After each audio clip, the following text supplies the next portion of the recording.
என்ன தைரியம் உலகத்தில் தொழாமல் இருப்பதற்கு நமக்கு? என்ன தைரியம்?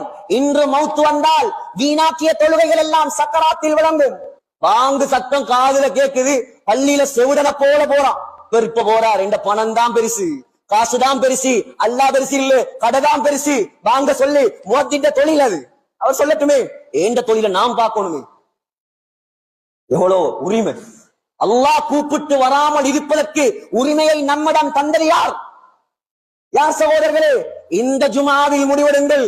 உங்களை நீங்களே ஏமாத்திக் கொள்ளாதீர்கள். ஒரு ரூபா காசு வராத உங்களோட கபருக்கு 1000 ஏக்கர் காணி இருக்கலாம். ஏழும் என்றால் அந்த ஏக்கர்ல ஒரு ஏக்கரை கபருக்கு கொண்டு போய் காட்டுங்க. நீங்க உண்மையான கோடீஸ்வரனா இருந்த உங்களோட மனைவிமாரிடம் 100 பவுன் தங்கம் இருக்கலாம். 7மாக இருந்தா 1 பவுன் தங்கத்தை கபர்ல வைக்க சொல்லி பாருங்க. வராது சகோதரர்களே. உலகத்தில் அல்லாவை சந்தோஷப்படுத்துங்கள். அல்லாஹ்வுடைய கடமைகளை வீணாக்கி விடாதீர்கள். கை நல்லா இருக்குது, கால் நல்லா இருக்குது, ஜிம் பொடியோட தெரிகிறான், சண்டையா அடிபுடியா ஊருக்கு முன்னாலே. நான் சொல்றதெல்லாம் பொய்யா சகோதரர்களே? இன்னைக்கு முஸ்லிம் சமூகத்தில் நடக்கிற ஆகப்பெரிய அநியாயம் இதெல்லாம். கைய தந்தவன், கால தந்தவன், ஆரோக்கியத்தை தந்தவன், இவனுக்கு ஒரு 5 நிமிஷம் ஒரு 10 நிமிஷம் நெத்திய நிலத்தில வச்சு சஜதா செய்ய வக்கில்லண்டா எங்களை விட துர்ப்பாக்கியவான் இந்த உலகத்தில் வேற யார் இருக்க முடியும்? எந்த முகத்தோடு அந்த கியாமத்துடைய நாளையில் அவனை பார்க்க இயலாது, சுஜூது செய்ய இயலாது. கியாமத்துடைய நாளையில் அல்லாஹ் வெளிப்படுவான். அந்த ரப்புல் ஆலமீன் 20 வருஷம் 30 வருஷம் நெத்தி கருக்க சுஜூது செய்கிறோமே, அந்த ரப்ப நாங்க காணலே சகோதரர்களே. அந்த ரப்பை காணலாம், அந்த சொர்க்கத்தில் காணலாம். நல்லவர்கள் காண்பார்கள், சுஜூது செய்தவர்கள் காண்பார்கள். உலகத்தில தொழுகையை நாசமாக்கியவன், அல்லாஹ்வுடைய கடமையை நாசமாக்கியவன் சுஜூது செய்ய பார்ப்பான். அல்லாஹ் அவனுடைய முதுகுகளை பலகையாக மாற்றுவான். உலகத்துல உனக்கு வழிபட வக்கில்ல, கியாமத் நாள் அமல் செஞ்ச என்ன பிரயோசனம்? ஆகையால் சகோதரர்களே, அல்லாஹ் தந்த ஆகப்பெரிய சந்தர்ப்பம் இது. ஆகப்பெரிய சந்தர்ப்பம் வீணாக்கி விடக்கூடாது, நாசமாக்கி விடக்கூடாது. ஆயிஷா அம்மா சொன்னாங்க, யா ரசூலல்லாஹ், நீங்க தொழுவிச்ச முசல்லாவுல என்னுடைய வாப்பா நின்று தொழுவிப்பாரா? அவர் எவ்வளவு சொஃப்டானவர், அவர் தக்பீரை கட்டினாலே அழுதுருவாரு. உங்களோட இடம் ரசூலுல்லாஹ்வுடைய இடம், அது லேசான இடமா? உலகத்தின் சொர்க்கத்தின் பூஞ்சோலை அது. புகாரியுடைய ஹதீஸ், மா பைன கபரி வ மிம்பரி ரௌதத்தும் மின் ரியாதில் ஜன்னா. சொன்னார்கள் ஸல்லல்லாஹு அலைஹி வஸல்லம், அந்த மதீனாவின் மஸ்ஜிதுன் நபவியின் ஸல்லல்லாஹு அலைஹி வஸல்லம் உடைய கபருக்கும் ஸல்லல்லாஹு அலைஹி வஸல்லம் குத்பா ஓதிய மிம்பருக்கும் இடையில் இருக்கும் அந்த பகுதி இருக்கிறது, இந்த அளவுதான் இருக்கு, இந்த பள்ளியுடைய அளவு. சொர்க்கத்து பூஞ்சோல் என்றாங்க ஸல்லல்லாஹு அலைஹி வஸல்லம். புகாரியுடைய இன்டர்பிரிட்டேஷன் எழுதக்கூடிய, விரிவுரை எழுதக்கூடிய உலமாக்கள் எழுதுறாங்க, முஹத்திஸீன்கள், என்னுடைய கருத்தல்ல, மிக பெரும் ஹதீஸ்களை வல்லுநர்கள் ஷரஹ் செய்றாங்க. அல்லாஹ் கியாமத்துடைய நாளையில உலகத்தை அழிக்கும் போது ஸல்லல்லாஹு அலைஹி வஸல்லமுடைய ரௌபாவை தூக்கி அப்படியே சொர்க்கத்துல வச்சிருவான், அழிக்க மாட்டாங்க. ஹதீஸுக்கு விளக்கம், சுப்ஹானல்லாஹ், லேசான இடமா? யா ரசூலல்லாஹ், அந்த இடத்துல எந்த வாப்பான் என்று தொழுகை நடத்துவாரா நாயகமே? சொன்னார்கள் ஸல்லல்லாஹு அலைஹி வஸல்லம், அவர்தான் தொழுவிக்க வேண்டும், அவர்தான் தொழுவிக்க வேண்டும். ஓடி வந்து கொஞ்சம் நோய் லேசானதுக்கு பின்னால் பெரிய தலப்பாகையை துணியை தலையில் கட்டிக்கொண்டு மிம்பரில் வந்து உட்கார்ந்து எலும்பி நின்று கூட பயான் பண்ண முடியாது ஸல்லல்லாஹு அலைஹி வஸல்லம் அவர்களால். மிம்பரில் நின்று கொண்டு சொன்ன வார்த்தை என்ன தெரியுமா? இருந்து கொண்டு சொன்ன வார்த்தை, அஸ்ஸலாம் அஸ்ஸலா. ஏ முஸ்லிம் சமூகமே, 1400 வருடங்களுக்கு முன்னால வாழ்ந்த சஹாபாக்களுக்கு மட்டும் சொன்ன வார்த்தை அல்ல அது. அவங்கதான் தொழுகையை விட மாட்டாங்களே. ஸல்லல்லாஹு அலைஹி வஸல்லம் உடைய காலத்துல, சஹாபாக்கள் காலத்துல ஏழுமெண்டா எந்த வரலாறுலையாவது கொண்டு வந்து காட்டுங்கள். ஒரு தொழுகையை விட்ட முஸ்லிம் ஏழுமெண்டா நீங்க காட்டுங்க, யாராவது காட்டுங்க ஏழுமெண்டா. அப்படி இருந்திருந்தா சஹாபாக்கள் கழுத்தை பறிச்சிருப்பான், தலபரம் இருக்கும், எந்த இடமும் கிடையாது அங்கே தொழுகையை விடுவதற்கு. சஹாபாக்கள் உயர்ந்த அந்தஸ்தை அடைந்ததே தொழுகையின் மூலமாக. தனி வரலாறு இருக்கிறது. தக்பீரை கட்டி கட்டி அவர்கள் தன்னுடைய தோட்டத்துக்கு மலையை இறக்கியவர்கள், தக்பீரை கட்டி கட்டி திருகை கையில் கல்லில் இருந்து மாவை எடுத்தவர்கள், தக்பீரை கட்டி அல்லாஹ்வுடைய சொர்க்கத்தை கண்ணால் கண்டவர்கள். தக்பீரை கட்டி பாஸ்போர்ட்டும் இல்லாம, விசாவும் இல்லாம, ஏர்போர்ட்டும் இல்லாம, பிளைட்டும் இல்லாம கம்மண்டலுவையில மதவாக்குளத்துல இருந்து கொண்டே கனடா வரைக்கும் போய் வார காலம். எவ்வளவு அழகான தொழுகைகள்! அல்லாஹ்வுடைய உதவி இறங்குமா? அல்லாஹ்வோட உதவி இறங்குமா? ஏன் தெரியுமா? தொழுகையில என்ன ஓதுறேன்னு அவருக்கே தெரியாது. தொழுகையில என்ன ஓதுறேன், ஃபாத்திஹாவோட அர்த்தம் என்ன, அத்தஹியாத்துடைய அர்த்தம் என்ன, ருக்குல என்ன அர்த்தம், சுஜூதுல என்ன அர்த்தம், ஒன்றுமே தெரியாது. அப்ப எப்படி தொழுகையில உள்ளச்சம் வரும்? படிக்க ரெடி இல்ல, தொழுகையுடைய கவனம் குறைவு. ஆகையால் சகோதரர்களே, லேசான வணக்கம் அல்ல தொழுகை. யாருக்கு தொழுகை இல்லையோ அவனுக்கு இஸ்லாத்தில் எந்த பங்கும் கிடையாது, எந்த பங்கும் கிடையாது. புலனறுவையில ஒரு ஊர்ல ஒரு மையவாடியை கட்டி வச்சிருக்கிறாங்க. தொழாதாக்களை இங்கதான் நடக்குது. பயத்திலேயாவது தொழுவாங்க. யாராவது விரும்புவானா? தொழாதவனுக்கு வேற மையவாடி யாராவது விரும்புவானா? இது அவர்களுடைய சட்டம் அல்ல, இது இஸ்லாமிய ஷரியா சட்டம். இஸ்லாமிய நாடாக இது இருந்தால் தொழாத ஆக்கள் எல்லாம் இன்றைக்கு முன்சப்ல இருப்பாங்க பள்ளிவாசல். இஸ்லாமிய சட்டம் நிறைவேற்றப்படும் நாடாக இருந்தால், இஸ்லாமிய நாடெல்லாம் இப்ப தலைகீழ் நாடு, அது வேற. இஸ்லாமிய சட்டம் நிறைவேற்றப்படும் முஸ்லிம் நாடாக இருந்தால் ஒன்று அவர் மையத்தாக இருக்கணும், இல்லாட்டி அவர் பள்ளியில் இருக்கணும். ரெண்டுதான். ஒன்று மையத்தாக, இல்லாட்டி மஸ்ஜிதுல வந்து சுஜூது செய்யும். இதுதான் தொழுகை. இது லேசில்ல. இஸ்லாமிய சாம்ராஜ்யத்தை 22 லட்சம் சதுர மைல் கிலோமீட்டரை இஸ்லாமிய சாம்ராஜ்யமாக கொடிகட்டி பறக்க வைத்தவர். புரட்சி என்றால் என்னவென்று தெரியுமா? இந்த என்னது கின்னஸ் காரனுக்கு, கின்னஸ்ல அதையும் இதையும் குப்பையும் போட்டு எழுதி வச்சிருக்கிறானே, புரட்சியாளர்கள் பேர்ல யாரெல்லாம் எழுதி வச்சிருக்கிறானே.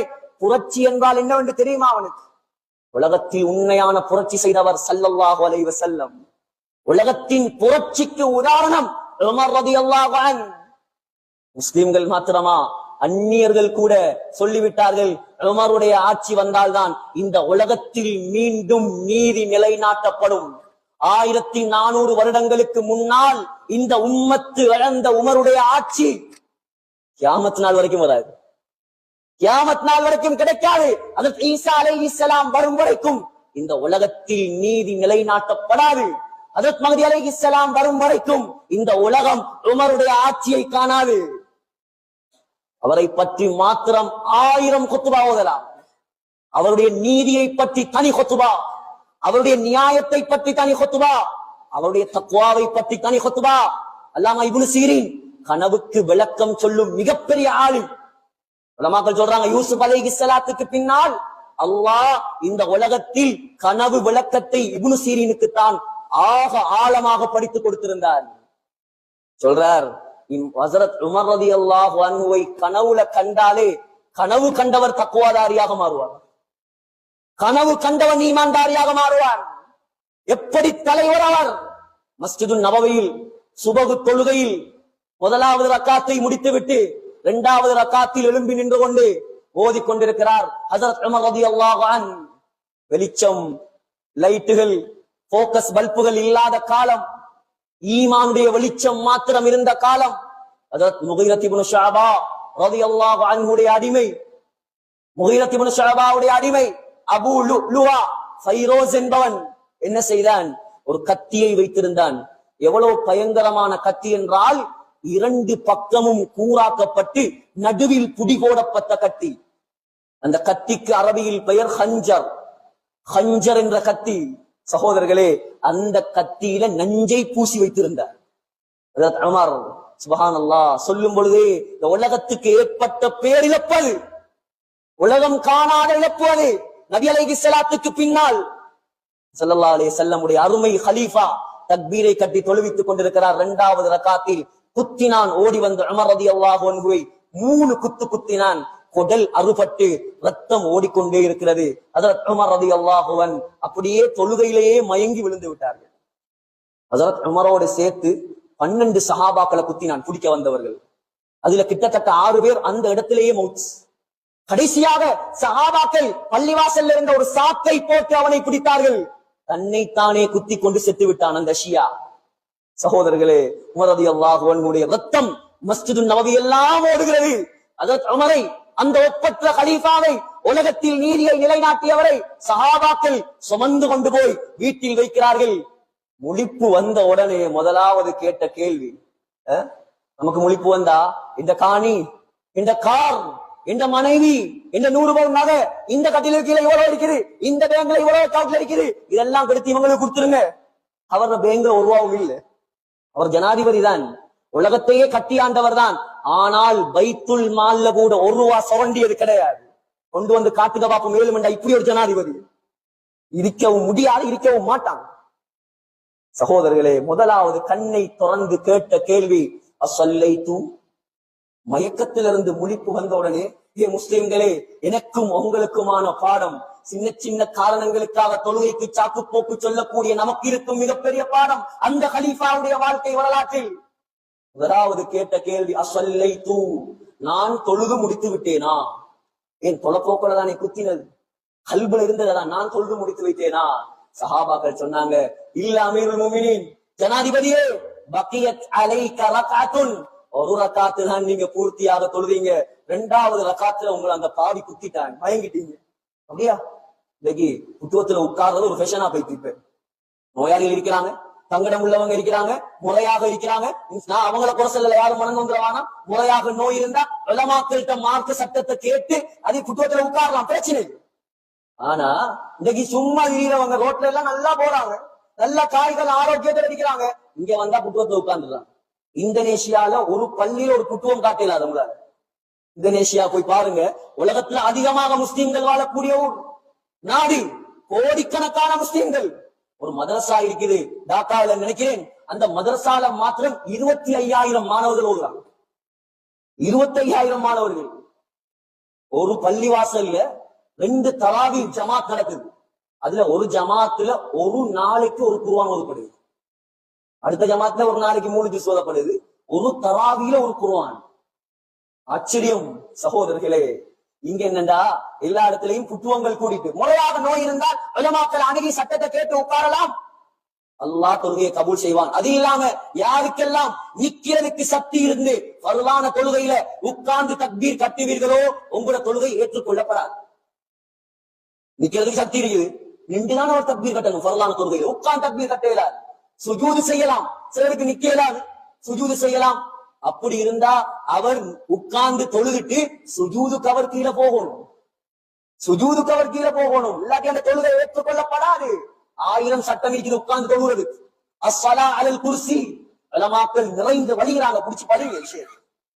அதற்கு உமர் ரலியல்லாஹு அன்ஹு கொடல் அறுபட்டு, மூட்டு வருத்தம், கால் வருத்தம், கை வருத்தம் எல்லாம் இல்ல, கொடல் அறுபட்டு ரத்தம் ஆறாக ஓடுது.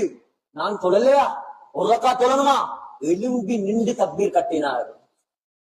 வரலாறுல ஏதாவது மாற்றம் இருந்தால் நான் பொறுப்பு. சகோதரர்களே, எலும்பி நின்று தக்பீர் கட்டினான். உலகத்தில் உள்ள அவ்வளவு வரலாற்று ஆசிரியர்கள் இமாம்களுடைய கிதாபுகளை அடுக்கிக் கொண்டே போகலாம். அதற்கு உமரை பற்றி எத்தனையோ தனி கிதாபுகள், நம்பகத்தகுந்த உலமாக்கள், இமாம் தகவி சியர் அலாமின் நுபலா, இமாம் தபரி தாரீக் தபரி, இமாம் இப்னு அசாக்கிர் தாரீக் மதீனத்தி திமஷ்க், அல்லாமா ஹதீப் அல்-பக்தாதி தாரீகுல் பக்தாத், அல்லாமா இப்னு அசீர் அத்-தாமி ஃபி தாரீக். விரட்டி பாருங்கள், 1000 வரலாறு உமர் ரலியல்லாஹு அன்ஹு. சகோதரர்களே, ஏண்டா வீடியோவும் போகுது, நாளைக்கு எங்கடா ஒரு குறையை பிடிக்கலாம்னு ஒரு கூட்டம் வரும். ஆதாரத்தோட சொல்லிட்டா நாங்க தப்பி சொன்னாலே புகாரில வார ஹதீஸையே நம்பாத காலம். அவருக்கு புத்திக்கு பட்டாதான் நம்புவாராம். அப்ப சொர்க்கத்தை நீ நம்பப்படாது, நரகத்தை நீ நம்பப்படாது. புத்திக்கு படுவது இல்லையா, மூசா அலைஹிஸ்ஸலாம் அடிச்சது மலக்குல் மௌத்துக்கு புத்திக்கு படுவது இல்லையா, அப்ப புகாரில போய் இருக்குது. எவ்வளவு பயங்கரமான காலம் பாருங்க, பயந்து வாழணும் நாங்க. அதற்கு உமர் ரலியல்லாஹு அன்ஹு எழும்பி நின்று தக்பீர் கட்டினார், மயங்கி கீழே விழுந்தார். உட்கார்ந்து தொழலாம், அனுமதி இருக்குது, தாராளமா படித்துக் கொண்டே தொழலாம். ஏன், சக்கராத்துடைய வருத்தம், குடல் அறுபட்டு டாக்டர்மார் வந்து மருந்து கொடுத்தாங்க, வயிறு கிளிபட்டு பௌத்தால அப்படியே மருந்து வெளியே வருது. இப்படி யாராவது நம்ம வருத்தத்தை கண்டிக்குமா?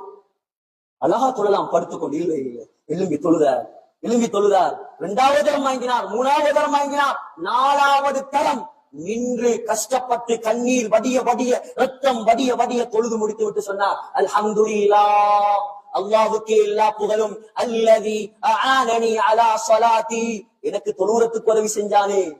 சுப்ஹானல்லாஹ், என்ன தொழுகை சகோதரர்களே, நம்முடைய தொழுகை எல்லாம் சிந்தித்து பாருங்கள், சிந்தித்து பாருங்கள். மயக்கத்திலே இருப்பார், சக்கராத் வருத்தத்தில் இருப்பார், வாங்கு சத்தம் கேட்டால் முழிப்போர். ரலியல்லாஹு சொல்லுவார், லா ஹவ்வ ஃபில் இஸ்லாம் லிமன் தரக ஸலா, யார் தொழுகையை விட்டானோ அவனுக்கு இஸ்லாத்துல எந்த பங்கும் இல்லை, நான் தொழணும். எலும்பி எலும்பி தொழுவார். இன்னைக்கு நோயாளியா படுத்து நல்லா சிரிச்சிட்டு இருப்பார், வாங்கு சத்தம் கேட்டா கண்ண முடியும். தொழுறதுக்கு மாச்சல். சகோதரர்களே, பயங்கரமான விஷயம் தொழுகை, யாரும் விளையாடாதீர்கள். இந்த ஜும்ஆவில் முடிவெடுங்கள். எவ்வளவு கை சேதம், எத்தனையோ பேர் நம்முடைய சமுதாயத்தில் 15 வருஷமா 20 வருஷமா ஜும்மா மட்டும்தான். ஜும்மா மாத்திரம் 15 வருஷம். சுப்ஹானல்லாஹ். ஒவ்வொரு தொழுகைக்கும் எவ்வளவு பதில் சொல்லும். புகாரியில் வரக்கூடிய ஒரு ரிவாயத்தை சொல்லி என்னுடைய குத்பாவை நான் முடிக்க போகிறேன். சகோதரர்களே, உதாரணமாக வைத்துக் கொள்ளுங்கள். உதாரணம் சொன்னா தான் உம்மத்துக்கு அழகா விளங்கும். அல்லாஹ்வுடைய ரசூலுடைய சுன்னத்தல். ஒருத்தருக்கு 4 கடை இருக்குது புத்தள டவுன்ல. கொழும்புல 4 ஊடி இருக்குது. 4 மனைவி, அழகான குழந்தைகள், 4 லக்ஷரி வெஹிக்கிள் எல்லாம் இருக்குது. எல்லா வசதி வாய்ப்பு இருக்கு. ஒரு குறைந்து ஒரு நாள் வெளிநாட்டுக்கு போனார். இது உதாரணத்துக்குள்ள போயிடாதீங்க. ஒரு நாள் வெளிநாட்டுக்கு போனார்.